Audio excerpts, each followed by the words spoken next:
Para que servem o medo e a ansiedade? Qual a utilidade do medo e da ansiedade? Eu não estou falando das causas externas, dos motivos pelos quais nós temos medo e ansiedade. Eu estou falando do mecanismo neurofisiológico, biológico, neuropsicológico do medo e da ansiedade.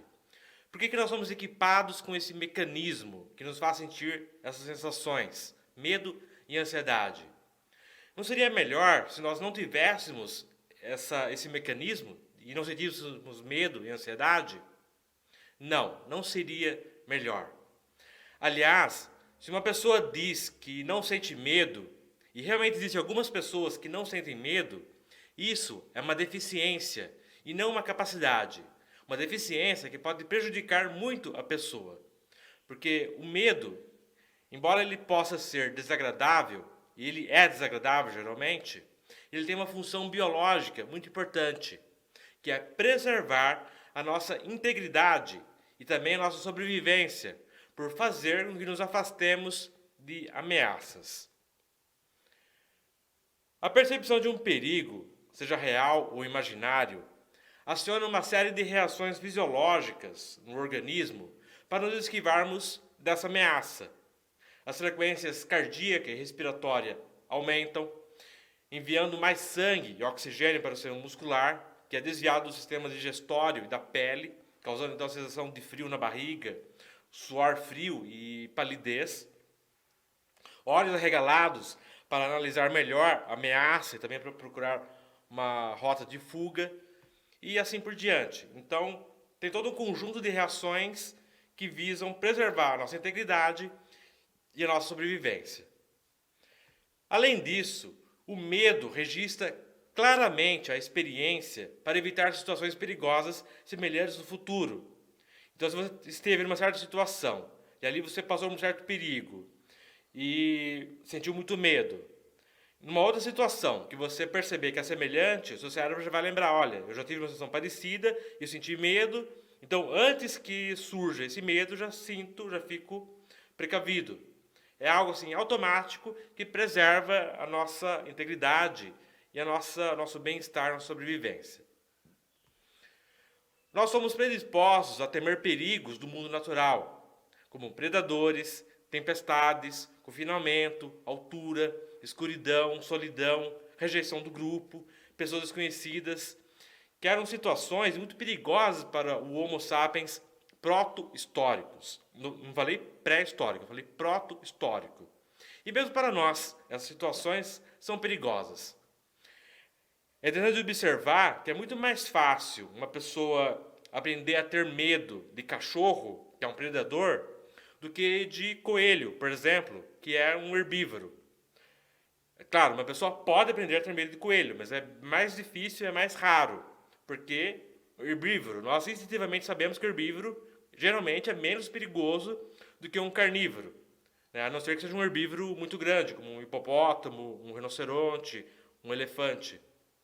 Mas, de modo geral, eles são inofensivos e até fogem de nós. Agora, os predadores, não, eles são mais perigosos. Nós temos isso escrito na nossa própria genética, é um comportamento típico da espécie, sentir medo de predador, uma tendência biológica natural. É claro que nós também tememos ameaças modernas, como transporte motorizado, armas de fogo, eletricidade e assim por diante, na medida em que essas remetem a esses temores primordiais. É claro que para a nossa biologia, para a nossa estrutura biológica, ela não sabe o que é um carro, mas é semelhante a um animal que vai nos atacar, um predador. Claro, o carro não vai nos comer, mas pode nos matar da mesma forma. Então, dá na mesma. É interessante observar que o mecanismo de medo erra para o lado da segurança. Então, digamos, uma zebra está lá pastando tranquilamente e de repente um barulho que pode ser um leão. O que ela faz? Ela vai ficar parada, observar, será que é um leão ou será que é um esquilo? Ou será que ela vai sair dali o mais rápido possível? Então pode ser melhor fugir de um alarme falso do que ignorar um alarme verdadeiro, se a probabilidade de perigo letal for maior do que 1 milésimo. Então a nossa tendência biológica é errar para o lado da segurança. Pessoas com transtorno de estresse pós-traumático revivem as experiências horríveis que tiveram. Algumas podem isolar-se de tudo e recorrer a vícios. Mas mesmo a TEPT, o transtorno de estresse pós-traumático, tem a sua utilidade, se for dentro da sua medida. Porque pensa bem, em um ambiente muito perigoso, um TEPT moderado salvaria suas vidas. Então, digamos, uma pessoa que vive num lugar que tem tigres. E um dia a pessoa é quase morta por um tigre. E a pessoa começa a desenvolver, depois ali a pessoa desenvolve um medo de tigres. Isso ajuda a pessoa a sobreviver. Ela está tomando mais providências. Então, dentro de certos limites, até mesmo um transtorno de estresse pós-traumático tem a sua utilidade, dentro de certos parâmetros. Tanto o medo quanto a ansiedade são reações a ameaças que visam proteger a integridade do organismo. A diferença é que quando usamos a palavra medo, nós estamos nos referindo às reações de temor que são acionadas por um perigo imediato, induzindo a reagir agora. Enquanto a ansiedade é acionada pela possibilidade de surgir uma ameaça no futuro e nos induz a nos prepararmos para ela. Então daí a palavra pré-ocupação, ou seja, ocupação prévia, antes de acontecer o evento. Então, a ansiedade é um tipo de medo, mas nem todo medo é uma ansiedade. O medo nós usamos mais para se referir a uma ameaça real e imediata. Enquanto a ansiedade, nós usamos mais para nos referir a um medo, a um perigo hipotético, mas porém que pode se tornar realidade, com maior ou menor grau de probabilidade. Enquanto a depressão é uma tristeza generalizada de perdas passadas, a ansiedade é um medo antecipado de perdas futuras. Dizem que nós vivemos na época de maior ansiedade da história por causa do excesso de informações e das ameaças modernas. Bom, pode haver um elemento de verdade nisso, mas cada época teve as suas dificuldades e as pessoas dispunham de menos recursos para resolver problemas.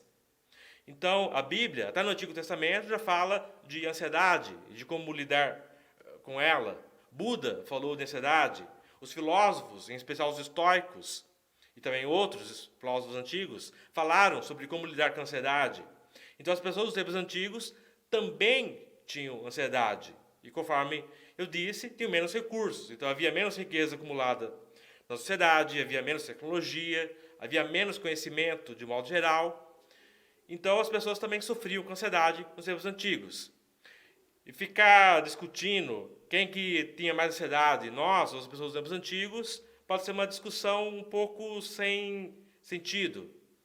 Digamos que sejamos nós, digamos que sejamos eles, que diferença que isso faz? Temos que aprender a lidar bem com o que nós temos, com nossas situações, nossos desafios.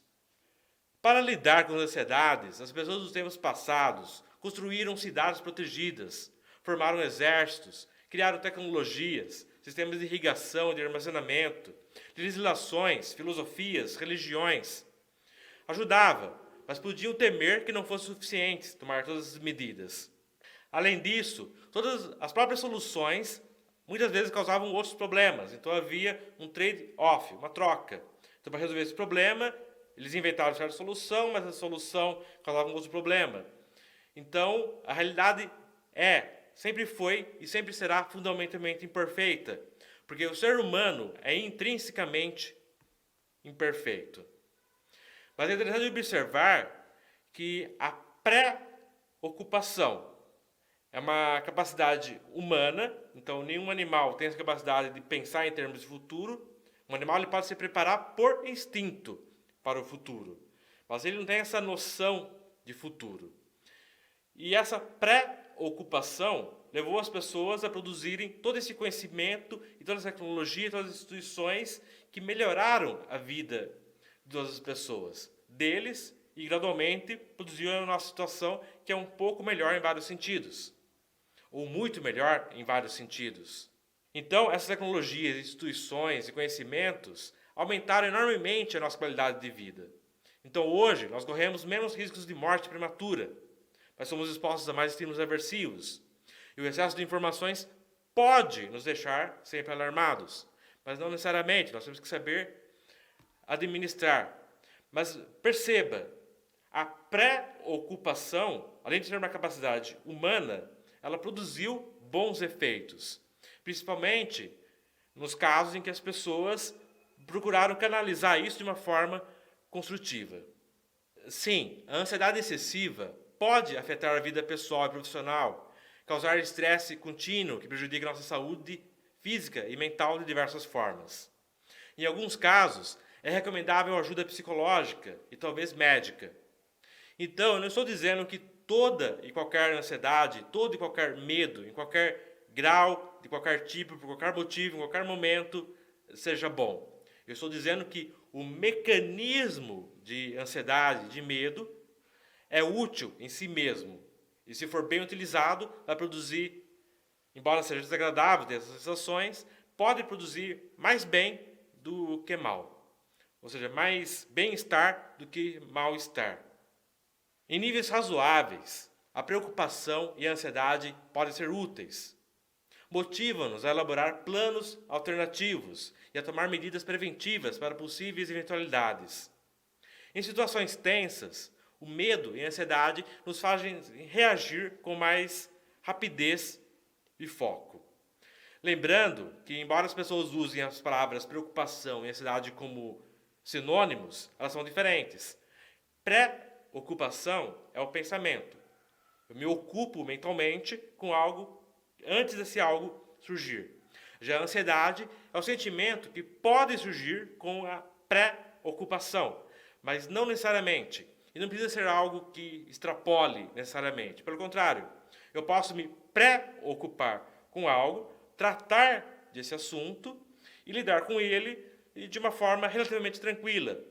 E mesmo a ansiedade não precisa ser algo assim angustiante. Pode ser algo, fazer parte da experiência de tensão, e em alguns casos até mesmo ser agradável, ser algo até mesmo prazeroso. Depende de como nós lidamos com isso, o tipo de assunto e assim por diante. Mas nós não temos que escolher entre ou sermos despreocupados e irresponsáveis, ou sermos ansiosos crônicos que vivem angustiados. Não, existe uma terceira alternativa, que é sermos pessoas responsáveis e lidarmos com os problemas, com as preocupações, com os assuntos, de forma equilibrada. A preocupação e a ansiedade não são um problema em si, esse mecanismo biológico. Ao contrário, são parte da solução. Sim, a preocupação e a ansiedade, o medo, podem causar algum sofrimento, mas nós estamos melhor com alguma medida delas e tendo esse mecanismo funcionando do que totalmente sem elas. O medo, a ansiedade, a preocupação são reações construtivas, naturais, para mudarmos com urgência o curso dos acontecimentos a nosso favor. Sem nenhuma apreensão, nós ficamos acomodados na zona de conforto, o que pode ser tão ruim ou até pior. Então, o objetivo razoável não é nunca sentir nenhuma ansiedade, mas sim saber administrá-la para que seja moderada e tenhamos as respostas mais adequadas para ela e para os supostos problemas que aponta.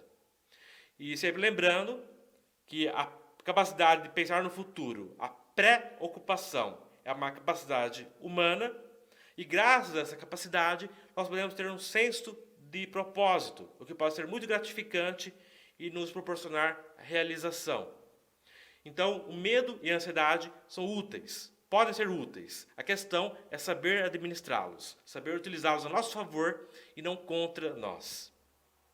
Meu nome é Emerson Luiz, seja bem-vindo ao canal Pense e Haja. Se você apreciou esse vídeo, dê joinha, inscreva-se, acione o sininho, comente, nem que seja com ok. Aqui tem outros vídeos para você ver, caso queira. E considerando tudo isso que eu disse, lembre-se, pense e haja.